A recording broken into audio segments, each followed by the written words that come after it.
Dans leur chambre d'hôpital, Marie-Claude et Marie peuvent lire tranquillement. Car cet appareil envoie la dose d'insuline nécessaire.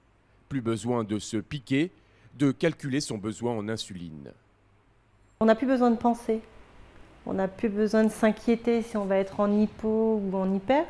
C'est la machine qui va réguler. Le procédé baptisé Diabeloop fonctionne comme un pancréas artificiel. Le système associe 3 appareils reliés entre eux par Bluetooth. J'ai le capteur qui est là, qui est connecté par un cathéter, qui donne l'information à la machine, le capteur. Voilà. Il me donne ma glycémie en direct. Cette information va aller dans le smartphone et le smartphone va donner l'info à la machine qui, elle, va injecter notre basal et le bolus qu'on lui aura demandé de mettre. Voilà. On va changer le réservoir, vous n'oubliez pas vos appareils. Toutes les 72 heures, une infirmière recharge le réservoir d'insuline. L'étude clinique est complexe, elle doit permettre de reproduire mathématiquement le travail du pancréas.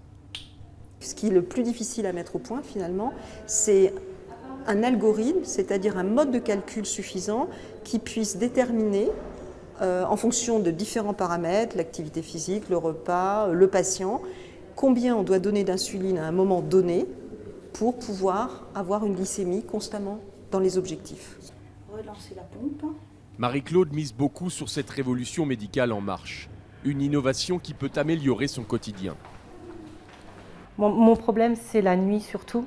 Et voilà, c'est cette anxiété de bien pouvoir dormir. Parce que le fait de ne pas dormir, de se réveiller la nuit, c'est très fatigant. Ça va changer la vie des patients puisque ça va diminuer leurs contraintes si on trouve un algorithme suffisamment précis et suffisamment pertinent.